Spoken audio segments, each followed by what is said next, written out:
Hadir maulid demi maulid, maulid demi maulid, nggak lain dan nggak bukan untuk mengharap keberkahan dari baginda Nabi besar Muhammad sallallahu alaihi wa ala alihi wa sahbihi wasallam. Wa kullu syai'in yata'allaq bin Nabi la syak anna fihi barakah. Segala sesuatu yang berkaitan dengan Nabi, segala sesuatu kalau udah berkaitan dengan Nabi maka tidak diragukan di dalamnya ada keberkahan dari baginda Nabi besar Muhammad sallallahu alaihi wasallam. Segala sesuatu yang manusiawi sekalipun. Saya kasih contoh, rambutnya Rasulullah sallallahu alaihi wasallam. Itu rambutnya Rasulullah, Pak. Ini di sini disebutin hadis sahih riwayat Imam Muslim dari Sayyidina Anas ibn Malik radhiyallahu taala anhu arda. Laqad ra'aitu Rasulullah sallallahu alaihi wasallam wal halaq yahliquh wa atafa bihi ashabuh fama yuriduna an taqa sya'ratun illa fi yadi rajulin sallu ala Nabi Muhammad. Kata Sayyidina Anas, aku melihat Rasulullah lagi dicukur. Itu sahabat ngiterin di sekitar Rasulullah. Rasulullah dicukur nih, sahabat ngiterin ngelilingin di sekitar Rasulullah. Apa yang sahabat lakukan? Mereka nggak pengen ada satupun rambut Rasulullah yang jatuh kecuali ke tangan mereka, saudara. Sallu ala Nabi Muhammad. Masya Allah. Makanya riwayat lain, ya, riwayat Imam Al-Bukhari dari Sayyidina Anas bin Malik, itu Rasul sallallahu alaihi wasallam di antara sahabat Nabi yang paling perhatian sama rambutnya Nabi, paling semangat ngambil rambutnya Nabi, ada nama sahabat namanya Abu Talha radhiyallahu anhu. Itu kata Sayyidina Imam Al-Bukhari riwayat beliau, Rasulullah kalau udah nyukur karena Abu Talha awwala man akhadha min sya'rih. Abu Talha itu orang yang pertama ngambil rambutnya baginda Nabi besar Muhammad sallallahu alaihi wasallam. Bahkan dalam riwayat lain di sini disebutkan Rasulullah ketika nyukur, riwayat Abu Awanah, riwayat sahih. Ya, Rasulullah ketika nyukur, kemudian Rasul sallallahu alaihi wasallam ketika nyukur di sebelah bagian kanannya, kan kalau nyukur tuh dari kanan dulu baru kiri. Rasulullah tuh dalam segala kebaikan biasanya mulainya dari kanan. Nah, Rasulullah kalau lagi nyukur bagian kanan dari rambutnya itu setelah selesai bagian kanan, itu rambut yang bagian kanan diambil sama Abu Talha. Kemudian habis itu pindah ke bagian kiri, bagian kirinya diambil sama Abu Talha. Tapi nggak sampai di situ, saudara. Fa'amarahu an yaksimahu bainan nas. Rasulullah nyuruh Abu Talha buat bagi-bagikan rambutnya ke orang-orang, saudara. Masya Allah. Sallu ala Nabi Muhammad. Masya Allah. Dalam riwayat lain makanya ya, sampai Rasulullah ngomong ke Abu Talha, yaksimhu bainan nas. Abu Talha, bagiin nih ke orang-orang, bagiin ke para sahabat. Nah, makanya para sahabat Nabi masing-masing banyak yang punya kenangan sendiri dengan rambut Rasulullah. Sahabat Nabi yang banyak itu banyak yang nyimpan rambutnya baginda Nabi besar Muhammad sallallahu alaihi wasallam, dan mereka bertabarruk dengan rambutnya Nabi. Tabarruk tuh ngambil berkah. Saya mau tanya, para sahabat berebut ngambil rambut Nabi, kira-kira kalau nggak ada berkahnya mau atau tidak? Mau atau tidak? Berarti kenapa sahabat berebut rambutnya Nabi? Gara-gara pengen tabarruk. Makanya para sahabat masing-masing pada ada kenangan dengan rambut Nabi. Ada mauqif para sahabat dengan rambut Nabi. Di antaranya di sini riwayatnya Imam Al-Bukhari fi sahihih, dalam sahihnya Kitabul Wudu. Di situ disebutkan oleh Al-Imam Ibnu Sirin. Ibnu Sirin mengatakan kepada Sayyidina Ubaidah, kata Ibnu Sirin, indana min sya'rin Nabi sallallahu alaihi wasallam asabnahu min qibali Anas, ay min qibali ahli Anas. Kata Ibnu Sirin ngomong ke sahabat Ubaidah nih. Kata Ibnu Sirin, aneh nih kita punya rambut Nabi. Dapat dari mana? Dapat dari sahabat Anas atau dari keluarganya Anas. Kalau ada au begini biasanya rawinya agak ragu. Pokoknya salah satu dari dua ini, saudara. Lalu apa kata Sayyidina Ubaidah? Ini Ubaidah sahabatnya Rasulullah nih. Dengar Ibnu Sirin punya rambut Nabi, apa kata Ubaidah? Faqala la antakuna indi sya'rah minhu ahab ilayya min ad-dunya wa ma fiha. Sallu ala Nabi Muhammad. Ini hadis Bukhari, syuf. Wa hadha bi lafzil Bukhari. Kata Imam Sayyidina Ubadah, Kata beliau apa? Andai aku punya la antakuna indi sya'ra min ahabbi ilayya minad dunya wa ma fiha. Andai aku punya satu rambutnya Nabi, itu lebih aku senangi daripada aku punya dunia dan seisinya, saudara. Allahumma salli ala Muhammad. Allahumma salli ala Muhammad. Masya Allah, makanya luar biasa ta'zimnya. Nggak sampai di situ. Itu yang pertama, saya kasih contoh. Yang kedua, saya kasih contoh lagi. Sayyidina Khalid bin Walid yang dikenal dengan Saifun min Suyufillah, Saifullahil Maslul, pedangnya Allah yang terhunus. Sayyidina Khalid bin Walid yang kalau udah mimpin perang kagak pernah kalah, saudara. Selalu menang kalau mimpin perang. Ahli strategi, berani, ahli perang, saudara. Luar biasa Sayyidina Khalid bin Walid. Ya, ternyata apa rahasianya Sayyidina Khalid bin Walid itu kalau perang menang mulu? Apa rahasianya begitu piawainya beliau di megang perang? Saudara, ternyata di sini diriwayatkan dari Umdatul Qari, diriwayatkan bahwasanya Sayyidina Khalid bin Walid itu punya beberapa helai rambutnya Nabi, saudara. Beberapa helai rambutnya Nabi tersebut oleh Sayyidina Khalid bin Walid ditaruh di pecinya. Nah, Sayyidina Khalid bin Walid kalau mau perang tuh peci dibawa buat apa? Tabarukan supaya menang karena ada rambutnya Nabi Muhammad. Masya Allah, makanya pernah suatu saat pecinya jatuh. Yaumal Yamamah, waktu perang Yamamah, pecinya Sayyidina Khalid bin Walid jatuh, ya. Sayyidina Khalid bin Walid habis-habisan mati-matian ngambil tuh peci. Sahabat ingkar, ngapain Khalid bin Walid sampai segala peci? Mau ngapain sampai mati-matian tuh peci mau diambil segala peci? Mau ngapain mati-matian sampai diambil begitu? Cuma peci bisa beli lagi. Mau ngapain mau mengambil resiko bisa mati gara-gara mau ngambil peci? Ini pedangnya Allah Subhanahu wa taala.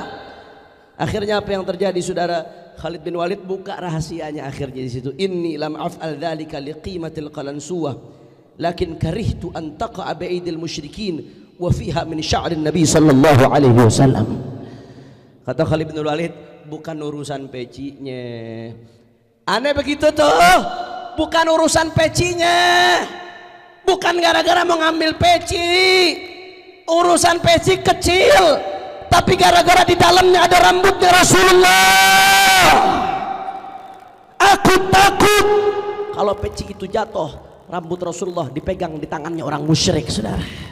Shallu ala Nabi Muhammad. Oh, begitu tahu alasannya sahabat faradu anhu wa athnau alaih.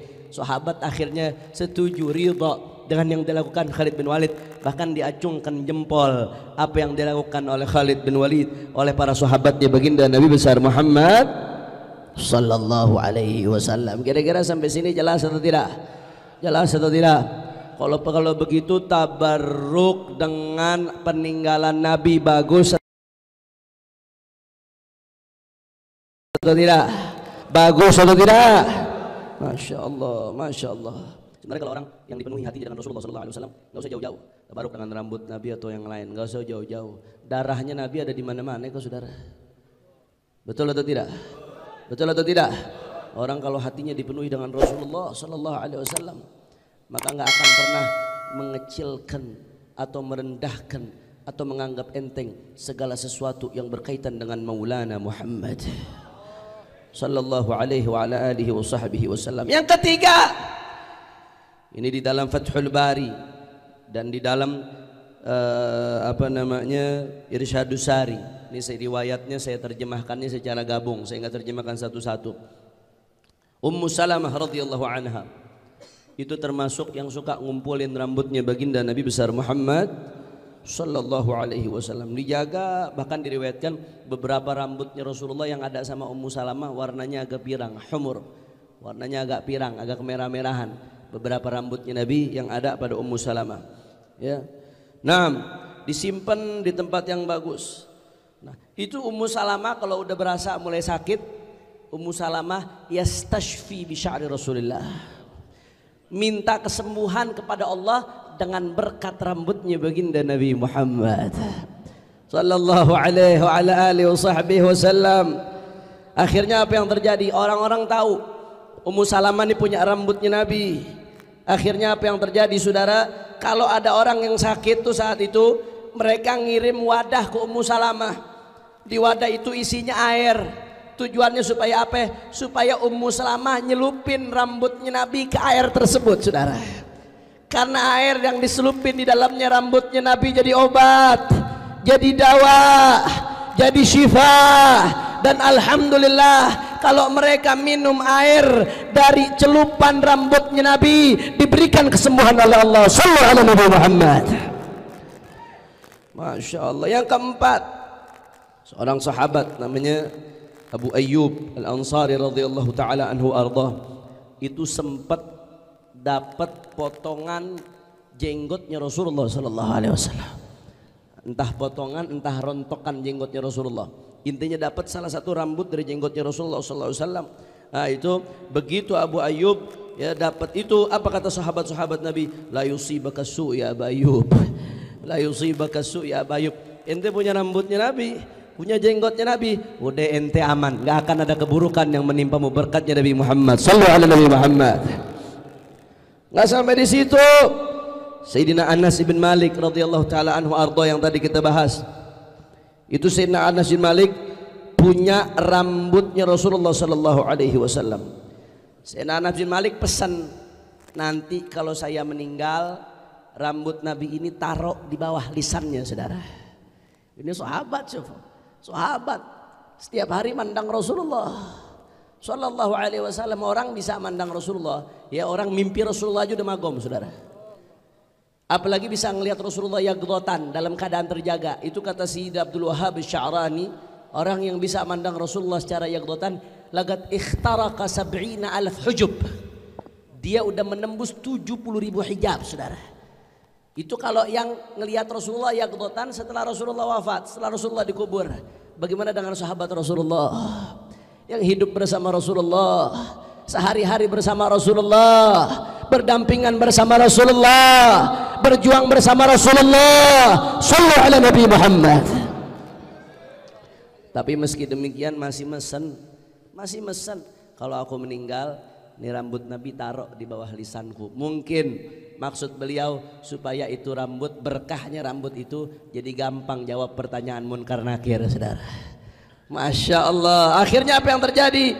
Kata rawinya di sini, ya kata Hubairah, kata Thabit Al-Bannani, rawinya Thabit Al-Bannani, fa wada'tuha tahta lisanihi fadufina wahya tahta lisanihi. Akhirnya itu rambut ditaruh di bawah lisannya Sayyidina Anas bin Malik, dan Sayyidina Anas bin Malik dikubur dalam keadaan di bawah lisannya ada rambutnya Maulana Muhammad sallallahu alaihi wa ala alihi wasallam. Yang keenam, ini Al-Imam Ahmad bin Hanbal Nasirus Sunnah. Al-Imam Ahmad ibn Hanbal radhiyallahu anhu, seorang saleh, wali min auliyaillah, kekasihnya Rasulullah sallallahu alaihi wasallam, yang tapi sangat disayangkan. Beberapa orang yang ngaku pengikut Ahmad ibn Hanbal, ngaku pengikut Imam Ahmad bin Hanbal, tapi anti kadang-kadang sama tabarrukan saudara. Ngakunya pengikut Imam Ahmad bin Hanbal. Mari kita lihat bagaimana Imam Ahmad bin Hanbal wa yurwa dalam banyak riwayat, dalam banyak kitab, diantaranya oleh Ibnul Jauzi dari Manaqib Imam Ahmad, begitu juga dalam Siyar A'lamun Nubala oleh Al-Imam Adz-Dzahabi dan beberapa referensi lainnya. Yurwa anna Imam Ahmad bin Hanbal kanat indahu 3 sya'rat minal jasadi syarif. Imam Ahmad bin Hanbal nyimpan 3 lembar rambutnya Nabi sallallahu alaihi wasallam. Imam Ahmad bin Hanbal memerintahkan satu supaya ditaruh di apa namanya, di salah satu matanya. Rambut yang lain ditaruh di mata yang lain, kemudian rambut yang lain ditaruh di famnya, di lisannya saudara. Imam Ahmad bin Hanbal wasiat sebelum meninggal, kalau nanti aku meninggal dunia mau dikuburkan, sebelum dikafankan, kata Imam Ahmad, rambut Nabi yang beliau punya taruh satu di mata kanannya, taruh satu di mata kirinya, taruh satu di mulutnya saudara. Wa kuffina, dan Imam bin Ahmad bin Hanbal minta dikafankan dengan itu. Kenapa? Tabarrukan bi atharihi sallallahu alaihi wasallam, karena ngambil tabarruk, ngalap barakah dari peninggalannya baginda Nabi Muhammad. Bahkan semasa hidupnya, ini riwayat dari anaknya nih, anaknya Imam Ahmad bin Hanbal. Riwayat dari beliau diriwayatkan oleh Ibnul Jauzi dari Manaqib Imam Ahmad, dari Abdullah ibnul Imam Ahmad, qala ra'aitu abi ya'khudhu sya'ratan min sya'rin nabi fayadha'uha ala fihi wa yuqabbiluha wa ahsibu anni ra'aituhu yadha'uha ala 'ainayhi wa yughmisuha fil ma' thumma yashrabuhu yastashfi bihi. Shallu ala Nabi Muhammad. Shallu ala Nabi Muhammad. Kata Abdullah bin Ahmad bin Hanbal, aku ngelihat ayahku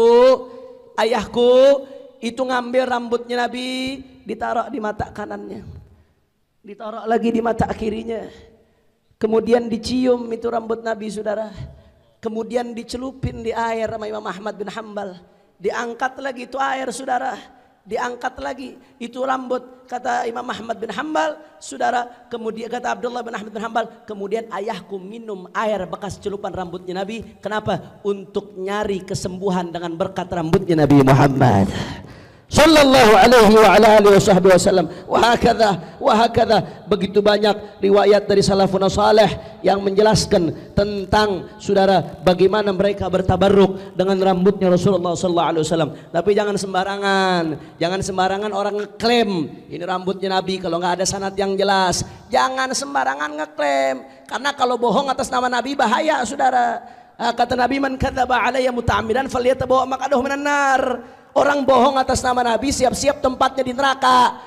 Jangan rambut siapa kagak jelas dibilang rambut Nabi itu ada sampai sekarang, disimpan di tempat-tempat orang-orang soleh, ada orang-orang yang khusus, ada lembaga-lembaga resmi. Di Madinah ada tempat-tempat yang memang ngejaga peninggalan Nabi Shallallahu Alaihi Wasallam, ada khadim-khadimnya. Kalau memang ada rambut Nabi itu biasanya sanadnya jelas, saudara, perpindahannya jelas, dari fulan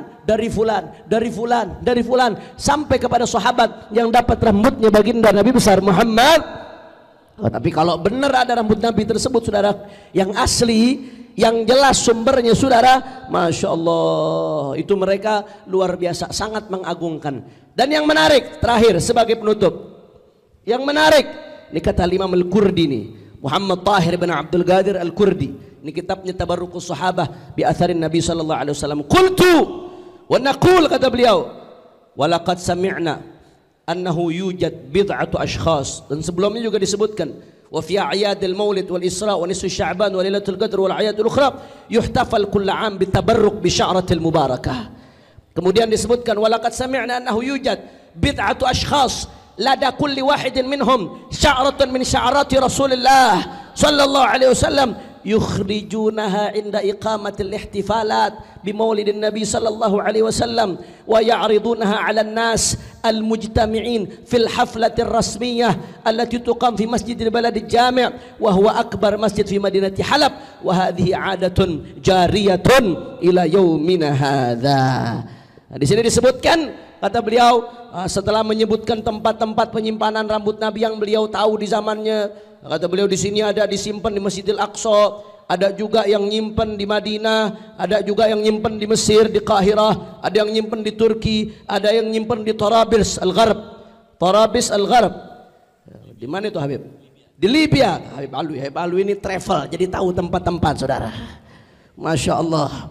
Kemudian di Damaskus, di Suriah, di banyak tempat, dan di banyak syuyukh di sini disebutkan. Ya, di banyak syuyukh. Nah, mereka ini orang-orang yang megang rambutnya Nabi Sallallahu Alaihi Wasallam biasanya dikeluarin di momen-momen tertentu, saudara. Dikeluarin di Maulid, di Isra Mi'raj, di Sya'ban, di Lailatul Qadar. Mereka merayakan hari-hari mulia tersebut dengan bertabaruk dengan rambutnya Nabi Muhammad SAW. Dan beliau mengatakan, dan kami mendengar ada sebagian orang, mereka punya rambutnya Nabi. Apa yang mereka lakukan?